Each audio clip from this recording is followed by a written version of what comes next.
Hi everyone, my name is Maha Issa, and today I'd like to share with you the process and results of my senior psychology thesis. My research advisor was Dr. Gwen Morris, and my topic of study was Readiness for Kindergarten Literacy, Expectations of Parents, Educators, and Experts. I became interested in how parents, teachers, and experts seem to have different ideas of how children should be prepared for kindergarten. So the research question to be answered became, are there discrepancies in the expectations of parents, teachers, and developmental experts regarding readiness for kindergarten literacy? And if there are, why do they exist? The piece of literature that was the most influential to my study was that of Hatcher, Nuner, and Paulsel, published in 2012. They investigated the beliefs of parents and teachers regarding the meaning of readiness, the role of preschool with relation to kindergarten, and the sources of information they relied upon. It was a qualitative, interview-based study, and my research design closely followed theirs. In defining factors associated with readiness, they cited chronological age, developmental stage, specific academic and social skills, and homeschool connections. They also identified how unique local community understandings of readiness can develop and influence people in the area. They conducted a thematic analysis of their interview responses, which entailed reading the transcripts, finding significant statements, and identifying overarching themes that summarized the responses. The 6 themes they identified were readiness for kindergarten as social and emotional factors, as specific school-related skills, as language and literacy skills, preschool's essential roles in preparing children for kindergarten, assessments and homeschool communications for readiness information, and anxiety about kindergarten and children's readiness. They attributed similarities to the highly publicized national conversation about school readiness and the differences to cultural contexts and education levels. They found that parents relied most on assessment reports and homeschool communications, while teachers relied on the assessments they conduct and trainings on transitioning children into kindergarten. The National Association for the Education of Young Children, or NAEYC, is considered a top authority in child development. In their 1998 Position Statement on Literacy, they state that the early years should be characterized by language and print-rich environments, frequent enjoyable experiences with print and writing materials, and an intentional development of key concepts. The study by Kim et al. In 2005 referred to a phrase coined by Shepard and Smith in 1988, the escalation of curriculum, which is a concise way of referring to how children are expected to demonstrate skills and master content earlier and earlier. Parent beliefs were categorized as ready for school, which was a focus on academic skills, and ready to learn, which was a focus on developmental milestones. Neither is holistic enough to include the whole child and any environmental factors at play, however. Diamond et al. In 2000 studied the effects of ethnic, cultural, and immigrant backgrounds on parent beliefs about readiness, as well as how likely they were to delay their child's start in kindergarten. They found that parents were more likely to delay their child's entry into kindergarten if they believed they had high-quality alternatives accessible to them. The North Carolina Kindergarten Entry Assessment, or KEA, recently underwent a name change to the NC Early Learning Inventory. It is yet unclear whether anything will change aside from the name, so the KEA was referenced for this study. The KEA is administered upon entry to kindergarten so that teachers can have an accurate understanding of where children fall on various progressions of skills. Children are not required or expected to demonstrate skills at any particular level. It is simply a tool for teachers to individualize their teaching. The literacy portion of the KEA looks at book orientation and print awareness, following directions, and letter naming. Each of these skills is broken down into a progression from the most basic skill to the highest level skill. And once teachers know where their students are coming in on the spectrum, they can meet them where they are and bring them up the progression. The KEA offers alignments between the skills they look at and the standard course of study for kindergarten. To be clear, the state standards are a list of skills that children are expected to demonstrate by the time they leave each grade level. So for kindergarten literacy, they have 42 standards for children to meet by the time they exit kindergarten. What we need to find out is, do parents think it's pre-K's job to prepare children for these standards? Anecdotally, it seems like it, but data has to be collected. If they do, how do we separate the two and let preschool be preschool and kindergarten be kindergarten so that we're meeting children with developmentally appropriate expectations and practices?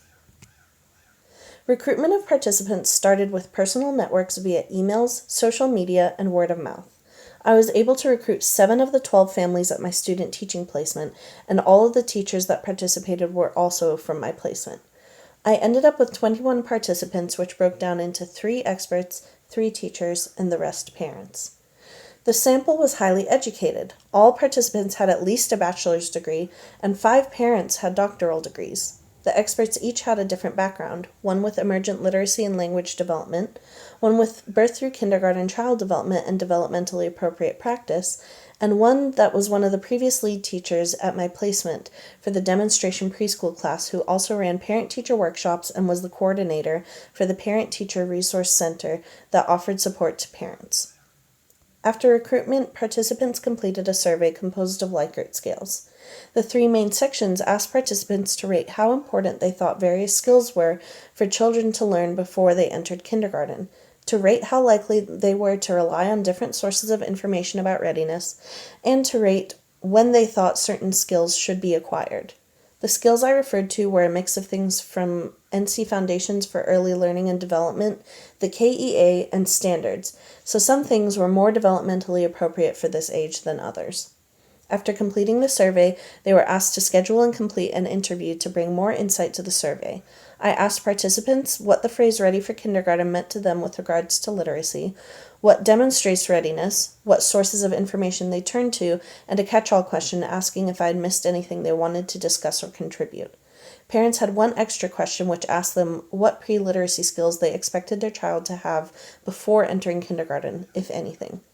The way I planned on analyzing the quantitative data originally was to run an ANOVA and determine statistical significance, and for the interview responses, I followed the process of the seminal study I mentioned at the beginning by listening, tallying significant statements, and identifying themes. For the quantitative results, the ANOVA I planned on running did not work for this sample due to its small size and abnormal distribution. Instead, I took the mean rating for each category as well as the standard deviation and compared the mean ratings across the groups. For the first section, that asked participants to rate the importance of skills, I found that for the most part, parents placed a stronger emphasis on all the skills than the teachers or the experts. This was on a scale of 1 to 5, where 1 was not important and 5 was very important. For example, parents had a mean rating of 4.5 for recognizing the full alphabet, while teachers had a 3 and experts had a 2. Everyone ranked sight words and reading short books as very low, which were 2 of the highest level skills on the list, so their rankings were appropriate for this age. Section 2 asked about the sources of information participants referred to regarding readiness and literacy. It was a scale from 1 to 5, 1 being never and 5 very often, and the sources ranged between everything from social media and word of mouth to highly accredited sources like NAEYC. Developmental experts relied the most on credible sources, which we would expect, and teachers relied on other teachers, foundations, NAEYC, and their education. Parents relied most on family and personal experiences, pre-K teachers, and word of mouth. Section 3 asked participants to rate when skills should be acquired. The answers were coded on a scale of 1 to 4. For before kindergarten, 2 for during, 3 for the end of kindergarten, and 4 for after kindergarten. In general, parents rated earlier than teachers and teachers earlier than experts. Parents did still trend towards expecting higher skills to come later, however. As far as the qualitative results, I identified 5 themes across the interview responses. The primary themes for parents were security and anxiety, and then versus now.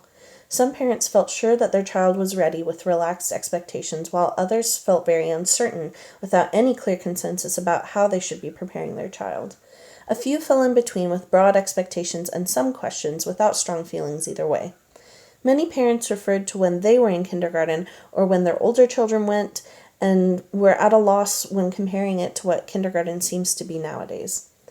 They were shocked at the escalation of pace and expectations in contrast to previous contexts. The primary theme for the teacher responses was pressure.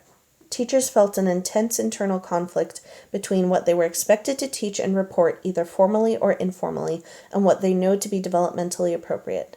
They know what kindergarten is like and want to send children prepared, but it doesn't align with their knowledge of development. One teacher characterized this entire theme when she asked me, "Are you asking how I feel about it or about curriculum?" The primary theme for experts was "as they are." The experts emphasized how children are born ready to learn, with one expert who said the only indicator for readiness was breathing. Other experts described experiences and exposures that are helpful but not necessary to come to kindergarten. The only requirement is to be the right age. They noted, however, that there are major gaps between what is ideal and appropriate and what is actually expected of teachers and families. The theme that resonated with all three groups was dissonance. Parents, teachers, and experts are all trying to reconcile what they know with the reality of kindergarten, and for some, that reality isn't even made clear enough for them to try and resolve. My hypothesis at the start of this was that there was a discrepancy between parents, teachers, and developmental experts regarding their expectations of readiness for kindergarten literacy. The data, even though I can't claim significance, does indicate that discrepancy. In general, parents express the most expectations with the least credible sources. Experts express the fewest expectations with more credible sources, and teachers typically fall in the middle. This was expected to some degree because of the difference in expertise and educational background, but the quantitative data alone does not make the full picture. The interviews provided unique insight that changed how we viewed the data. For example, when we talk about how teachers responded, they actually rated sources in a very similar way to the experts, but their ratings of skills and when they should be acquired were more middle ground. The explanation for this became clear when, in the interviews, they described that conflict between what they knew to be developmentally appropriate versus what they felt like they had to do to prepare their students. The teachers and experts both referred to giving children experiences and exposing them to materials and concepts rather than teaching specific skills and insisting children practice and grasp them before kindergarten. Even with the parents, what kept coming up among everybody was ensuring children have enjoyable literacy experiences and that they don't lose their love for learning by feeling pressured to perform a certain way. The sample was not at all representative enough to be generalized due to how hyper-localized it is to almost entirely this one inclusive demonstration preschool classroom in Raleigh. These results warrant future research with larger, more representative samples. There was a frequent phrase among the parents and teachers referring to literacy as a switch or light bulb. This wasn't to say that preparation was unnecessary, but rather expecting mastery of skills earlier and earlier is developmentally impossible because skills won't arrive sooner than when they are developmentally ready for them. This circles back to the nuanced nature and nurture. They see literacy as developmental milestones that can't be rushed, but they also see a lot of value in giving children a lot of exposure and experience. These findings represent the overall dilemma of kindergarten readiness. Parents, teachers, and experts are unable to connect their understandings of readiness, especially when policy dictates a dissonant set of standards.